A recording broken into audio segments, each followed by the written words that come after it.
All right, good afternoon, guys, here on the East Coast. Good morning on the West Coast. I'm your host, Brandon Troy, host and co creator of Movers and Shakers Unlimited. And I'm super excited as we do have a special guest joining us this afternoon. So if you give me one moment, I will introduce them on. One sec. All right, so I want to introduce our special guest for today, Jeremy Holm, star of Don't Look Back. What's going on, man? How you Hey, doing? Brandon, nice to see you, man. How are you? Good, good, good. So as I said, thank you so much, Jeremy, for hopping on for today's show and talking about this film, this horror film, Don't Look Back. Can you just to get the hit the ground running? Can you tell me a little bit about how you got involved with this film? So, the one of the producers who's a big fan of Jeffrey Reddick's, who wrote the film and directed the film. Of course, everybody knows him from the Final Destination series, Of which course, is yes. so delicious to watch.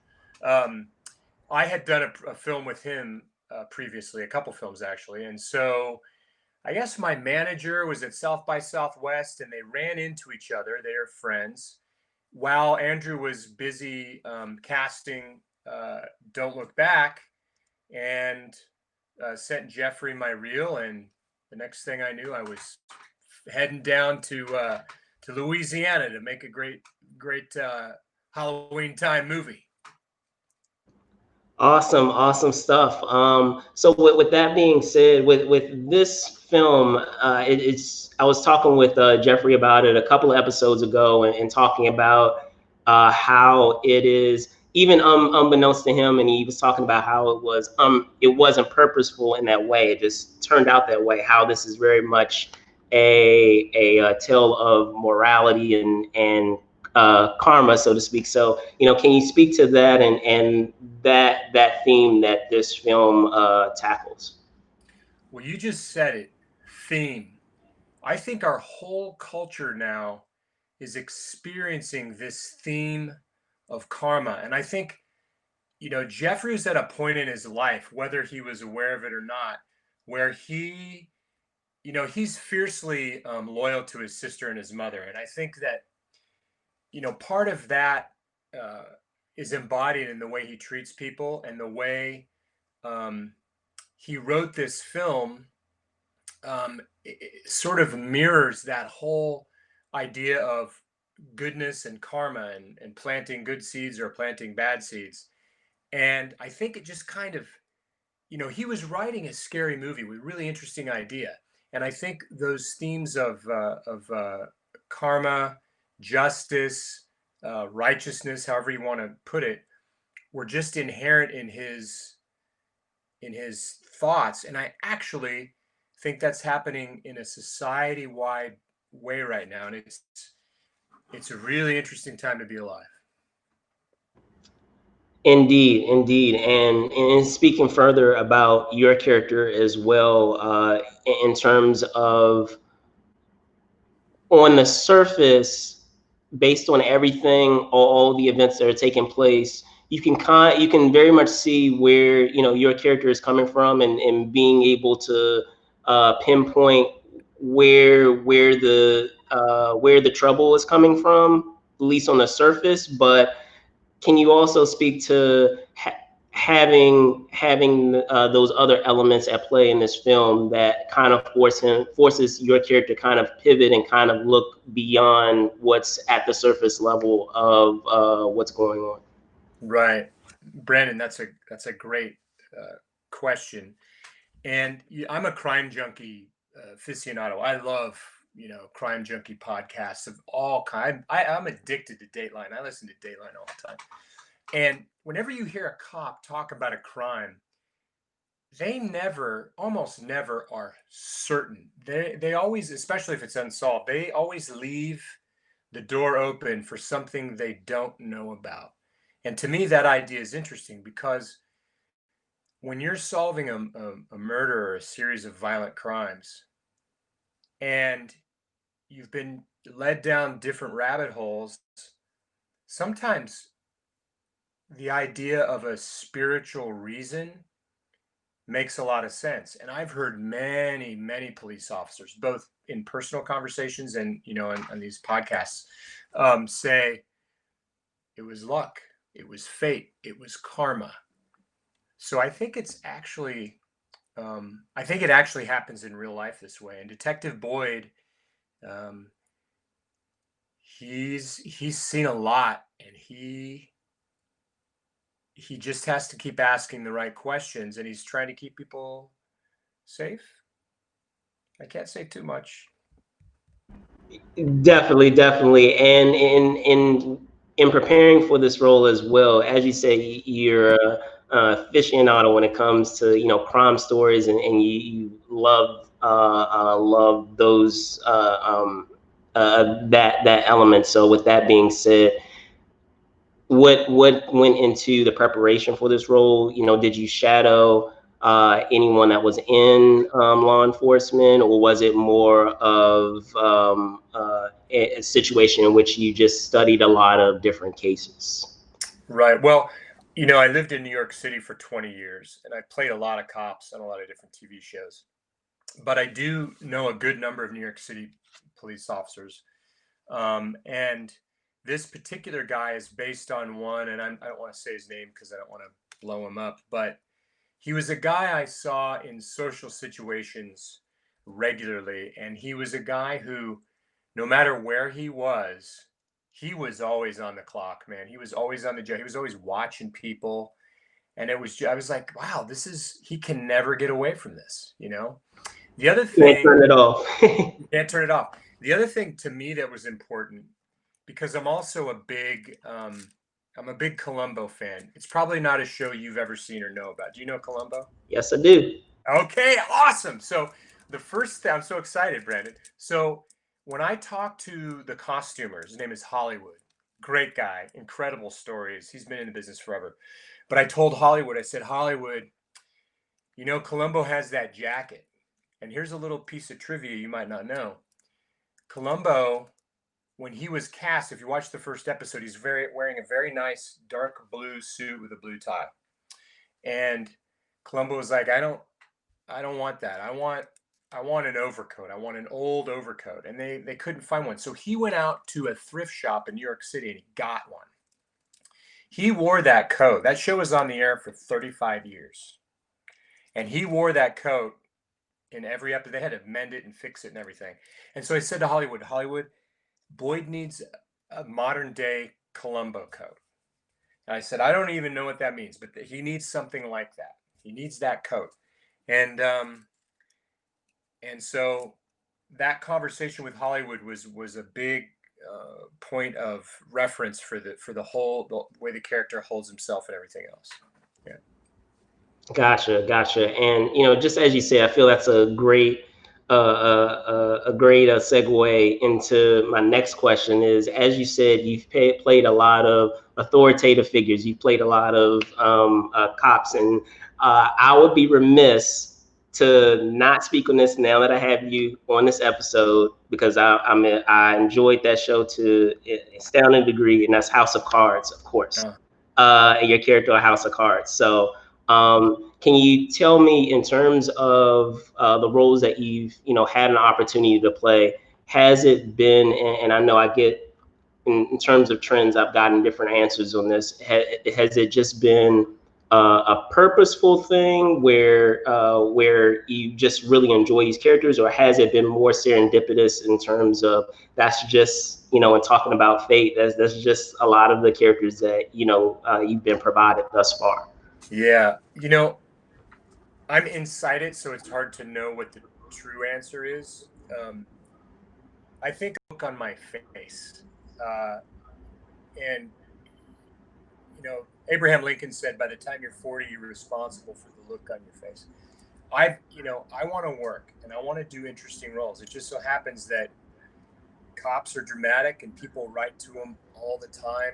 FBI agents, government figures, CIA, all that stuff. It's interesting, and people watch it. And there are a lot of those characters out there, and perhaps I fit the mold, at least in my look.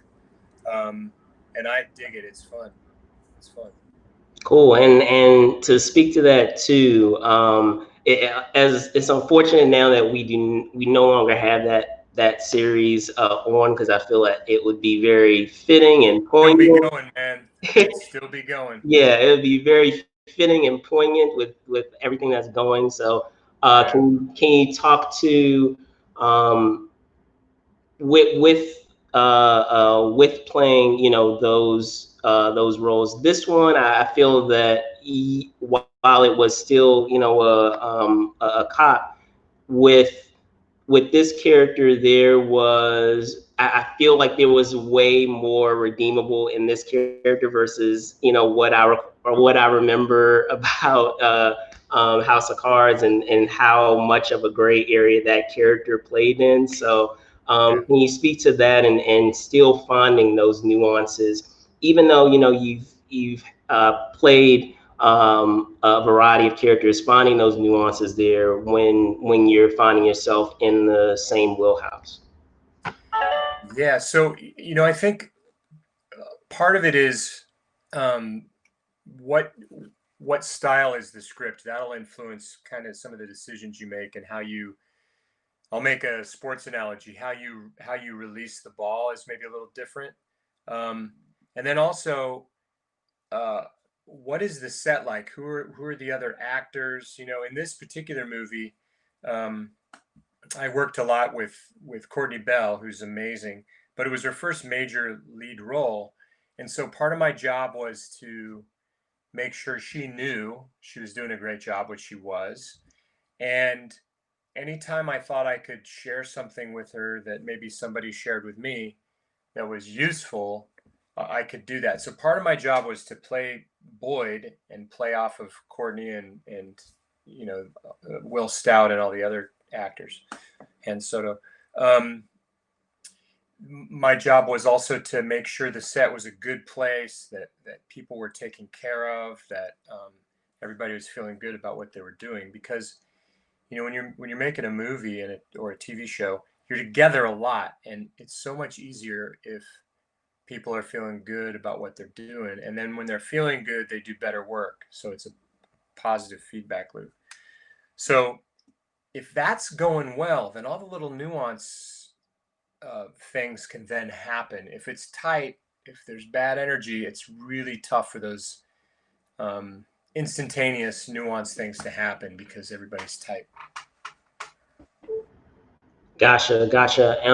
And speaking further, on that, you were quoted. I'm gonna use your quote from before, from post about our chat today, and that idea of looking forward and not looking back. So we are living in interesting times, especially when it comes to the entertainment industry. So with that being said, can you speak to what it's looking like for you now, with whether it's auditioning for roles, or how sets have looked like? I know some have recently, I understand, while they were in production, some have actually shut down.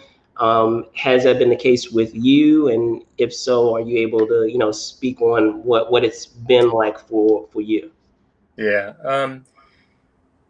A movie that I was shooting in late February got interrupted, and I was able to go down to New York a few weeks back and finish it, and um, go down, quarantine in a hotel, get nasal swabbed every day for a few days, then go to set after you're safe.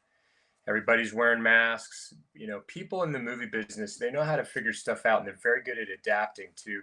Every time you move to a location set, you're adapting to a different set of circumstances. And people that work in the film and TV business are masters at it. They're as good as the military is at moving armies of people.